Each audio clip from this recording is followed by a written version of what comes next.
조국 전 장관은 사퇴를 발표하면서 검찰 개혁을 위해서 최선을 다했다고 자평했고 문재인 대통령 역시 누구도 해내지 못했던 검찰 개혁에 큰 걸음을 뗐다고 평가했습니다. 그런데 실제로 그렇게까지 평가할 일인지는 냉정하게 따져볼 필요가 있습니다. 자, 강동원 기자, 일단 가장 큰 성과는 특수부 축소했다는 거죠? 맞습니다. 이 얘기가 처음 나온 건 언제입니까? 지난 10월 1일이었습니다. 검찰이 자체 개혁안으로 발표한 게 처음인데요. 자, 그리고 조국 전 장관이 어제 사퇴하기 전에 발표한 2차 검찰 개혁안에 포함이 돼 있었습니다. 오늘 국무회의 통과까지 보름 정도가 걸렸으니까 그야말로 전광석화처럼 처리한 셈인데 조국 장관에게 검찰 개혁의 이미지를 씌워주기 위해서 무리하게 절차를 생략했다는 얘기가 있어요. 그러니까 검찰 특수부를 축소하려면요 대통령령을 고쳐야 됩니다. 자, 입안 후에 관계기관 협의를 해야 되고 입법 예고, 분해 심사, 그리고 법제처 심사, 차관 회의와 국무회의 등의 과정을 거치게 됩니다. 이 과정 중에 미리 국민들에게 법령을 알리고 여론을 수렴하는 과정인 이 입법 예고 절차를 건너뛴 겁니다. 입법 예고는 그야말로 국민들의 의견을 수렴하고 또 동의를 구하는 절차인데 이걸 막 생략해도 됩니까? 그러니까 반드시 거쳐야 되는 절차는 아닙니다. 행정절차법을 보면요, 입법 예고를 생략할 수 있는 경우가 있습니다. 자, 긴급을 요하는 경우이거나 이 단순한 집행을 위한 경우, 그리고 국민 생활과 관련이 없거나 예고가 이 공공의 안전과 복리를 해칠 우려가 있는 경우에 입법 예고를 생략할 수 있습니다. 자, 그런데 이 검찰 특수부를 축소하는 법안이 이 중에 어떤 경우에 해당하는지는 논란의 여지가 있습니다. 들어보시죠.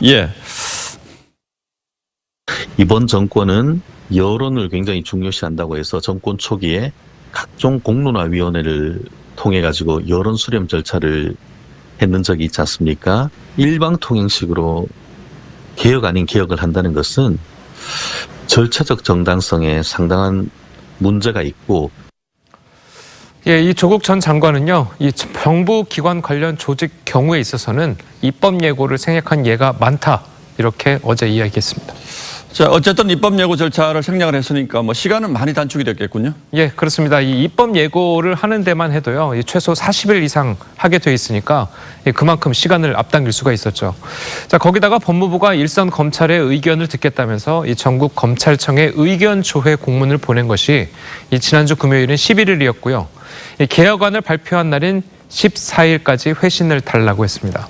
자, 주말 이틀을 제외하고는 하루 정도밖에 의견 수렴 기간을 안 준 겁니다. 특수부 축소가 그렇게 중요한 문제였다면 더더욱 국민들에게 알리고 동의를 구했어야 하는데 왜 이렇게 서둘렀을까요? 자, 글쎄요, 이 검찰 개혁이 빨리 해야 된다는 국민적 공감대 때문인지는 모르겠지만 이 문재인 대통령이 조 전 장관의 사표를 받으면서 조 전 장관이 검찰 개혁에 공감을 일으키고 이 개혁에 큰 동력이 됐다, 이렇게 평가한 부분이나 법무부가 조 전 장관 동영상을 만들어서 SNS에 올린 부분을 보면 청와대와 법무부가 조 전 장관이 사퇴하기 전에 검찰개혁 장관 조국, 이런 이미지를 만들어주기 위해서 서두른 것 아니냐는 지적이 있습니다. 들어보시죠. 조국 전 장관의 면을 세워주기 위해서 그렇게 했을 수도 있다라고 분명히 볼 수가 있어요. 조국 장관의 업적으로 만들고 우리는 손 떼자, 이렇게 생각할 수 있는 거고. 어쨌든 조국 장관이 이뤄놓은 검찰 개혁의 거의 유일한 성과물이 이 특수부 축소라는 것 아닙니까? 그렇습니다. 그런데 이것마저도 이렇게 졸속으로 밀어붙인 거라면 과연 검찰 개혁을 완수했다라는 여권의 자평은 과연 뭘 뜻하는지는 잘 모르겠습니다. 강동원 기자 잘 들었습니다. Let it go, make my body go. Take our bodies higher and higher.